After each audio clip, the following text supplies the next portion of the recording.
बहुत बुरी लड़ाई मुस्लिम लीग नून के रहनुमा और पाकिस्तान तहरीक इंसाफ के रहनुमा। वो नाजायज बेटी है, मरियम नाजायज है जैसे तुम बकवास कर रहे हैं। खड़े हुए और उन्होंने अटैक कर दिया। अच्छी खासी जो है वो चोटें वगैरह भी आई। पाकिस्तान तहरीक इंसाफ अंदर ही लड़ाइयां चलती रहती हैं। नया ग्रुप जो है ना वो पुराने वाले को फड़क नहीं दे रहा। भारतीय सोशल मीडिया जो अकाउंट्स हैं उन्होंने ये फेक न्यूज जो है वो चलाना शुरू की। PIA के पायलट ने तैयारे को जो है गलत रनवे पे उतार दिया। मुल्क जिस नहज के ऊपर पहुंच चुका है किताबें ही गिरफ्तार होनी चाहिए। अच्छा जी, सबसे पहली खबर जो मैं शेयर करना चाह रहा हूं वो है जनाब एक फड्डे की, एक लड़ाई की, और बहुत बुरी लड़ाई जिसे कह सकते हैं आप। मेरा ख्याल में मैंने वैसे मेरे अपने शो के अंदर भी इस तरह की एक लड़ाई हुई थी, लेकिन मैंने वो फुटेज जो है मैंने बाहर नहीं आने दी थी। ये बेसिकली बोल न्यूज के ऊपर डॉक्टर फिजा का एक प्रोग्राम होता है जिसमें मुस्लिम लीग नून के रहनुमा इख्तियार वली साहब वहां पे मौजूद थे और पाकिस्तान तहरीक इंसाफ के रहनुमा नईम हैदर पंचोता साहब इस शो के अंदर मौजूद थे। अब इसमें हुआ यह है कि नईम हैदर पंचोता साहब ने कोई बात करते हुए कहा कि जी गंजे का कोई किरदार नहीं है, वो भगौड़ा भाग गया था। ये जुमला जो था ना ये यहां से कहानी स्टार्ट हुई है।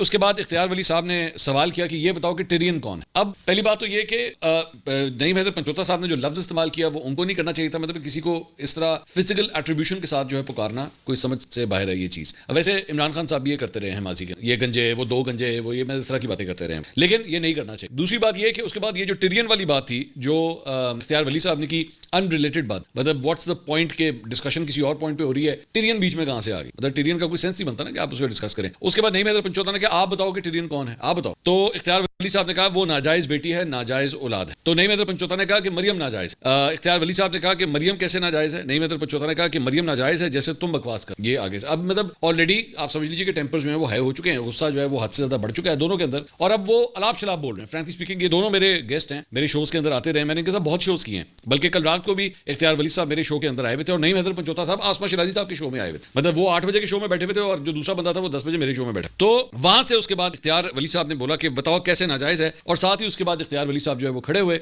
और उन्होंने अटैक कर दिया नईम हैदर पंचोता के ऊपर, और उनको अच्छी खासी जो है वो चोटें वगैरह भी आई, बल्कि उनकी तस्वीर भी आई कि उनको जो है वो थोड़ा बहुत बैंडेज वगैरह और ट्रीटमेंट, मेडिकल ट्रीटमेंट जो है वो की जा रही है। अच्छा, इससे मैं इसके ऊपर तो आता हूं, लेकिन इससे पहले भी दो कम से कम वाकयात जो हैं जो PTI और नून लीग के दरमियान हुए हैं। एक तो शेर अफजल मरवत साहब के दरमियान और अफनानुल्लाह साहब, इन दोनों के दरमियान लड़ाई हुई थी जावेद चौधरी साहब के शो के अंदर, और वो भी बहुत बुरी लड़ाई थी, हाथापाई बहुत बुरी हाथापाई थी। और उसके बाद एक और लड़ाई हुई थी जो कौसर काजमी साहब जो मुस्लिम लीग नून के रहनुमा हैं और अजहर सिद्दीक साहब जो पाकिस्तान तहरीक इंसाफ के वकील हैं, इनकी लड़ाई मेरे शो के अंदर हुई थी। लेकिन फर्क ये है कि जावेद चौधरी साहब के शो की और ये बोल वाला ये जो शो है, दोनों की फुटेज सोशल मीडिया के ऊपर आ गई थी। हमारे पास जो कम से कम फुटेज थी हमने उसे रिलीज नहीं किया था, ना हमने उसे आने दिया था। वो फुटेज आज भी मेरे पास महफूज है और वो मैं नहीं आने दूंगा। हाँ, अलबत्ता वहां पे अजहर सिद्दीक साहब का, सॉरी, कौसर काजमी साहब के साथ दो बंदे आए हुए थे। उनमें से एक ने स्टूडियो के अंदर से बैठ के अपने फोन से फुटेज बना ली थी और वो उसने सोशल मीडिया पे डाल दी थी, जो कि नहीं डालनी चाहिए। लेकिन कम से कम हमारे कैमरे से जो फुटेज शूट हुई थी हमने वो बाहर नहीं आने दी, क्योंकि ये बैड टेस्ट लगता है, ये बुरा लगता है कि अगर आपके पास एक लड़ाई की फुटेज आ भी गई है तो उसे रिलीज नहीं करना चाहिए था। मेरा ख्याल में नहीं करना, इसको अवॉइड करना चाहिए इस चीज को,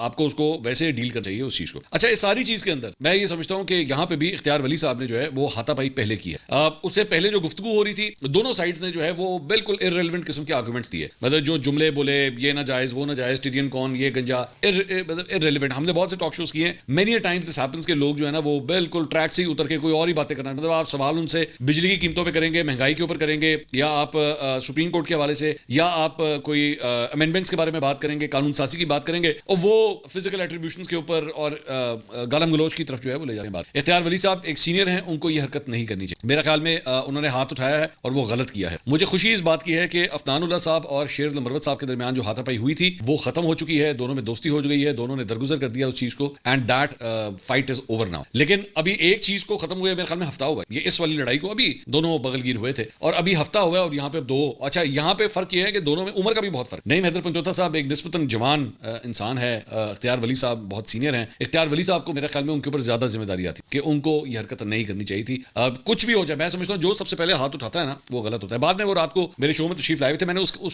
शो में भी उनसे ये सवाल किया कि ये क्या किया आप, ये कोई सेंस नहीं बनती थी, इसकी कोई जस्टिफिकेशन। उन्होंने कहा ये कैसे हो सकता है कि मेरी लीडर को जो है वो कुछ कहा जाए तो मैं कैसे बर्दाश्त कर लूं, मैं नहीं बर्दाश्त कर सकता, मैं मर्द हूं, मैं ये नहीं कर सकता, मैं पठान भी हूं। इसका ना मर्द होने से ताल्लुक है ना पठान होने से ताल्लुक है, इसका सिर्फ इस बात से ताल्लुक है कि आपके अंदर सब्र नहीं, आपके अंदर पेशेंस। बराए मेहरबानी ये पठान कौम को या अपनी जिन्स को इस चीज के साथ अटैचमेंट, इसका उससे कोई ताल्लुक। मतलब अगर एक औरत जो है वो हाथ नहीं उठाती तो इस वजह से नहीं उठाती क्योंकि वो औरत है, और आप मर्द हैं तो आपका हाथ खुला है, आप जहां मर्जी हाथ उठा दें, नहीं, इसका उससे कोई ताल्लुक। आपको बर्दाश्त का मादा होना चाहिए, नोइंग दिस थिंग कि आप नेशनल टेलीविजन पे बैठ, आपको बहुत से लोग जो है वो टीवी स्क्रीन के ऊपर देख, तो उनको क्या इमेज आ रही है इसका, सो इसकी कोई जस्टिफिकेशन जो है वो नहीं बनता। अच्छा जी, इसके अलावा पिछले वीलॉग में हमने आपसे बात की थी कि साहिबजादा हामिद रजा के अकाउंट से कहा गया था कि जी उन्हें गिरफ्तार किया जा सकता है, उन्होंने शक का इजहार किया था। तो उसमें खबर यह है कि जामिया रिजविया जो है वो पुलिस की बड़ी भारी तादाद वहां पे पहुंची, लेकिन तलबा जो है वो ढाल बन गए, उन्होंने मदरसे के दरवाजे जो है वो बंद कर दिए। और सुन्नी इत्तेहाद कौंसिल के सरबराह ने कहा कि उन्होंने तमाम केसेस में अदालतों से जमानतें हासिल की हुई हैं और उन्होंने उनके मुताबिक पुलिस ने नहीं बताया कि किस केस में गिरफ्तार करना है। ताहम कुछ देर के बाद पुलिस की भारी नफरी गिरफ्तारी के बगैर जामिया रिजविया से रवाना। अब तलबा जो है वो उनको सामने फोरफ्रंट पे लाया गया। मैं वैसे ही मेरे ज़हन में बात आई कि मौलाना फजल रहमान साहब को भी जो है अक्सर इसी बात के ताने दिए जाते हैं कि जनाब आप जब एहतजाज करते हैं तो मदरसे के तलबा को इस्तेमाल करते हैं। ये पीटीआई वाले उनके ऊपर ये बात, तो अब मेरे ख्याल में शायद इसके बाद कोई मॉरल ग्राउंड रह जाता है इस बात का करने का, लेकिन फिर भी अगर उनकी जमानत हुई भी तो उनको गिरफ्तार नहीं किया जाता। सिंपल एज कानून इस बात की इजाजत नहीं देता और इस तरह उनकी गिरफ्तारी नहीं हो सकती। अच्छा जी, इसके अलावा कुछ दीगर खबरें जो है वो शामिल करते हैं। एक बड़ी इंटरेस्टिंग डेवलपमेंट जो है वो पाकिस्तान तरीके साहब की चूंकि बात हो रही है तो ये खबर भी आपसे शेयर करें। अंदर ही लड़ाइयां चलती रहती हैं, मतलब ना आपस में लड़ाइयां नहीं मुकती हैं। मैं हैरान होता हूं कि क्या मामला है। बेसिकली हुआ ये कि पुराने गार्ड से मुराद है कि पुराना वो जो ग्रुप था वो वर्सेस नया ग्रुप जो है ना वो पुराने वाले को फर्क नहीं दे रहा, ये चक्कर है। अब हुआ ये कि मुसर्रत जमशेद चीमा साहिबा जो है जो पाकिस्तान तरीके इंसाफ की एक रुकन रह चुकी है, लेकिन उसके बाद इन्होंने प्रेस कॉन्फ्रेंस भी की थी, लेकिन बाद में दोबारा ये पीटीआई के अंदर एक्टिव वगैरह भी हुई थी। तो उन्होंने एक ट्वीट किया और उन्होंने ट्वीट करके कहा कि खान साहब ने मुझे बुशरा बेगम का तर्जुमान मुकर्रर किया, यानी कि मैंने मेरी आई ड्यूटी ला। मैं खान साहब के तहे दिल से शुक्रिया अदा करती हूं जिस तरह उन्होंने हमेशा मुझ पर एतमाद का इजहार किया और जो कुर्बानियां हमने पार्टी के लिए दी वो उसकी कदर करते हैं। खान साहब ने सबके सामने कहा कि मुसरत ने हमेशा मेहनत की और आगे भी पार्टी के लिए काम करती रहेगी। उन्होंने कहा कि जमान पाक में हमले के दौरान भी मैं फ्रंट पर रही, 9 मई को मेरी गिरफ्तारी के बाद भी मेरे साथ मौजूद रही और हमेशा मीडिया का काम बहुत ऐसे तरीके से किया है। 9 मई के बाद मुसरत और जमशेद की कुर्बानियां ढकी छुपी नहीं। उन्होंने वहां मौजूद पार्टी की आदत को हिदायत की कि ओहदेदारान को पैगाम पहुंचा दें कि मुसरत चीमा के खिलाफ बयान ना दें। अच्छा, दो चर्च। एक तो इन्होंने सबसे पहली लाइन में कहा कि जी मुझे बुशरा बीबी का तर्जुमान मुकर्रर कर दिया, ये सायरन नंबर 1 पी-पा सायरन नंबर 1। उसके बाद आगे चल के इन्होंने अपनी तारीफें करना शुरू की कि जी मुझे खान साहब ने कहा और ये खुद ही अपनी तारीफें कर रही थी। और सायरन नंबर 3 जिसमें आखिरी लाइन में इन्होंने कहा कि खान साहब ने ओहदेदारान को पैगाम पहुंचा दें कि मुसरत चीमा के खिलाफ बयानात ना दें। अब कहानी तो यहाँ पे हो जानी चाहिए थी स्टॉप, कि लो जी बुशरा बीबी की नई तर्जुमान आ गई है, लेकिन वो पुरानी वाली तक की करिए जिन्होंने इतनी जिम्मेदारी अब तक निभाई थी, मिशाल यूसुफजई साहब। उन्होंने आगे से किया जवाबी ट्वीट। उन्होंने कहा बसद एहतराम मुसरत चीमा साहिबा आप खान साहब को गलत कोट कर रही। अच्छा, तो मतलब गलत से मुराद क्या होती है? झूठी बोल रहे हैं कि झूठ से आप कोट कर रही। मेरी मौजूदगी में आपने खान साहब से कहा कि बीबी के पीछे जो कैंपेन हो रही है मैं भी उसका दिफा करना चाहती हूं, यानी कि वॉलंटियर की। मिशाल यूसुफजई साहबा कह रही है मैं भी होती गायब तो नहीं की, मैं भी होती सुन रही थी सारा। खान साहब ने आपसे कहा कि बिल्कुल करें, यानी कि आप डिफेंड करें। उन्होंने कंवल शोजब साहिबा को भी हिदायत की कि तमाम खवातीन को बीबी का दिफा करना चाहिए क्योंकि बीबी एक बापर्दा खातून है, सिर्फ मुझे हिट करने के लिए उनको अजियत दी जा रही है। आप बराए मेहरबानी बीबी साहिबा के हवाले से ऐसे ट्वीट ना करें। हाँ, एक खातून होने के नाते आप बिल्कुल अपना मौक़िफ़ भी दे सकती हैं और दिफा भी। तो पाइन तानु दिफा वास्ते रखे है, मतलब उन्होंने कहा है कि आपकी ड्यूटी जो है वो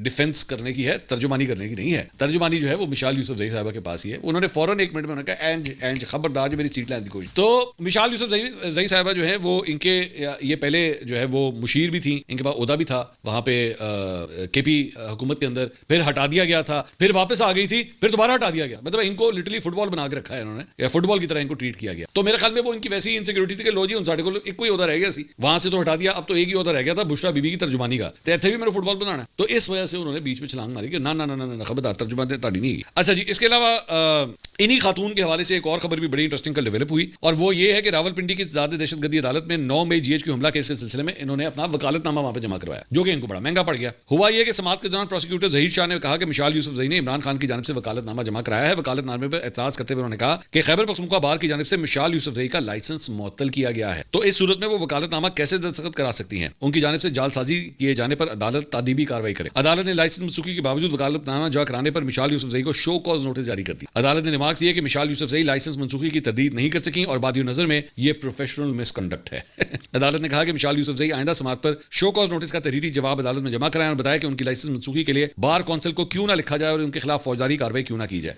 अच्छा, मतलब जिन्होंने कह रहे हैं कि खबरदार 2 नंबरी नहीं करनी, मतलब मुझसे जमशेद चीमा को कह रही है कि 2 नंबरी नहीं करनी, तो आप 2 नंबरी करते पड़े गए हैं केस। अजीब कहानी चल रही, मेरी समझ से बाहर है। मुझे तो लिटरली पहले गुस्सा आता था, फिर अफसोस होना शुरू हुआ, अब हंसी आती। पहले गुस्सा, फिर अफसोस, अब हंसी आती है कि ये चल किस तरह रही है पार्टी, मेरी समझ से बाहर है पार्टी किस तरह चल। अच्छा जी, इसके अलावा जनाब एक और खबर जो है वो ये है कि मुज़ाकरात के हवाले से भी एक अपडेट आई है और वो अपडेट ये है कि पाकिस्तान तहरीक इंसाफ ने यह ऐलान किया है कि जी हुकूमत के साथ मुज़ाकरात के चौथे राउंड में हम शिरकत नहीं करें। और वही जिस शक का इजहार किया जा रहा था उसकी वजह यह है कि वो कह रहे हैं कि जनाब तुसी जुडिशल कमीशन बनाना नहीं, तो जुडिशल कमीशन जो कि आपने बनाना नहीं, तो इसलिए फायदा क्या चौथी नशिस्त करने। तो आप ये समझ लीजिए कि मुज़ाकरा जो है ना वो तकरीबन अपनी तिब्बी मौत जो है वो मर चुके हैं। बस अब किसी वक्त भी ऐलान होना बस आखिरी सांसें आप समझ लेंगे चल रही हैं। तो अगर तो कोई बहुत बड़ी डेवलपमेंट हो, वैसे 28 जनवरी को जो है वो दोबारा मुलाकात जो है वो अगले हफ्ते यानी दोबारा मुलाकात होनी है। अब तब तक अगर जुडिशल कमीशन बन गया तो मुज़ाकरा जो है दोबारा बहाल हो जाएंगे, वरना मैनू इन्ना लिल्लाहि व इन्ना इलैहि राजिऊन ही नजर आ रहा है इन मुज़ाकरात के हवाले से। अच्छा जी, इसके अलावा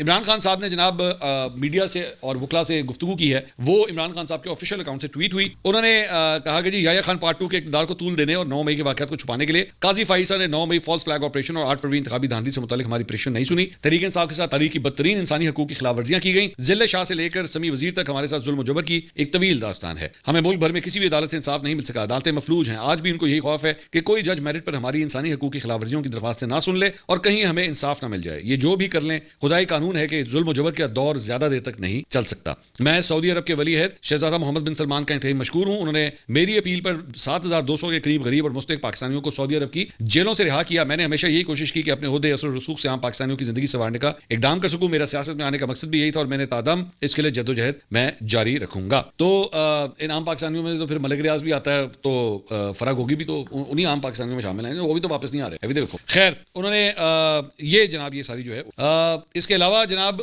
एक और जो इंटरेस्टिंग, तो थोड़ी सी जरा इंटरनेशनल खबरें भी जो है वो आपके साथ शेयर कर लें। और वो ये है कि पिछले 24 घंटे में हमने ऑब्जर्व किया है कि मुख्तलिफ भारतीय सोशल मीडिया जो अकाउंट्स हैं उन्होंने ये फेक न्यूज जो है वो चलाना शुरू की कि DGISI लेफ्टिनेंट जनरल अजीम मलिक जो है वो बांग्लादेश के एक ऑफिशियल विजिट के ऊपर जो है पहुंच गए हैं। और उन्होंने कहा कि he was welcome by brigadier general Mehdi, head of DGFI's counter intelligence division. तो ये खबर जो है ये मुख्तलिफ अकाउंट की जानिब से चलाई गई है जो कि बिल्कुल फेक न्यूज है। मतलब DGISI ने जो है ऐसा कोई दौरा नहीं किया। वैसे अगर कर लें तो कोई बुरी बात नहीं, मैं वैसे ही कह रहा हूं कि अगर कर लें, अगर बांग्लादेश का दौरा कर लें तो इंडिया को तो मतलब वक्ता पड़ जाएगा, क्या की हो गया। अच्छा जी, इसी के अलावा जनाब बांग्लादेश के हवाले से खबर यह है कि federation of Bangladesh, chamber of commerce and industry और पाकिस्तान के तजारती वफ़द के दरमियान ढाका में एक अहम मीटिंग हुई है। इसमें दोनों ममालिक के दरमियान तजारत बढ़ाने के लिए इक़दाम पर गौर किया गया। दोनों ममालिक के तजारती वफूद के दरमियान इस तरह की आला सतह की मुलाकात आखिरी बार 2 दहाई कबल 2005 में हुई। तो नाउ यू कैन इमेजिन कि 20 साल पहले ये एक मुलाकात हुई थी और 20 साल के बाद दोनों मुल्कों के वफूद के आपस में ये मुलाकात हुई है, विच is a very good development. इसके अलावा जनाब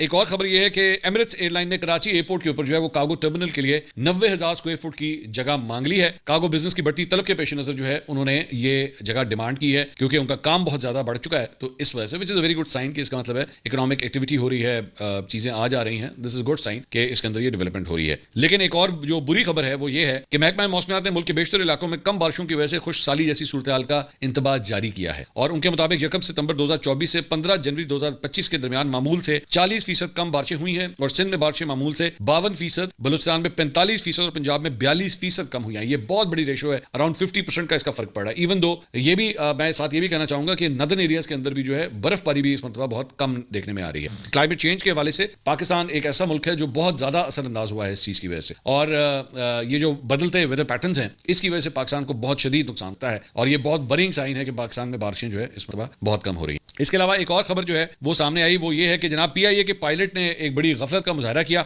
और उसने मुसाफिरों की जान को खतरे में डाल दिया। दमाम से मुल्तान आने वाली परवाज PK-150 उस तैयारे को जो है गलत रनवे पे उतारा। और वो हुआ ये कि बेसिकली जो रनवे उनके लिए एक्टिव किया गया था जिसपे लाइटें लगी होती हैं, उसके बजाय उन्होंने उस रनवे के ऊपर जहाज को उतारा जिसपे लाइटें नहीं थी, जो कि बड़ा डेंजरस हो सकता था। तो मैं वैसे ही जब ये खबर पढ़ रहा था तो जाहिर बात है अफसोस की बात तो है ही कि इतनी इमरजेंसी सिचुएशन क्रिएट कर दी। तो मेरे वैसे जेहन में आया कि शुक्र करो भाई उन्होंने मोटरवे तो नहीं ला, मतलब हो सकता है ना सड़क नजर आई थी, बड़ी सड़क है ऐसे ला। तो ये बहुत बड़ी बात है कि उन्होंने कम से कम एयरपोर्ट पे जहाज उतारा है, गलत रनवे पे उतारा, ये मतलब किया है। लेकिन जाहिर बात है ये एक प्रोफेशनल मिसकंडक्ट है, खासतौर पे अभी आपकी यूरोप की फ्लाइट्स जो है वो अभी तो आप इस किस्म की बेवकूफियां करें और ये खबर जब वहां पहुंची होगी कि भाई ना जहाज किधर भी ला दें, मेहरबानी ना करो, बड़ी बिस्ती होती है, ना करो ये हरकत। इसके अलावा एक खबर मैं आपके साथ शेयर करना चाहूंगा और वो ये है कि ग्वादर में बलोच स्टूडेंट एक्शन कमेटी के जेर इंतजाम एक बुक स्टॉल के ऊपर पुलिस ने छापा मारकर तालिब इल्मों को किताबों समेत हिरासत और उन्हें सिटी पुलिस स्टेशन ग्वादर जो है मुंतकिल कर। पुलिस राय के मुताबिक इस कार्रवाई का मकसद किताबों की छानबीन करना है ताकि यह मालूम किया जा सके कि कहीं इनमें रियासत मुखालिफ मवाद या पाबंदी शुदा किताबें शामिल तो नहीं है। पुलिस ने किसी भी तालिब इल्म की गिरफ्तारी की अलबत्ता तरदीद की है।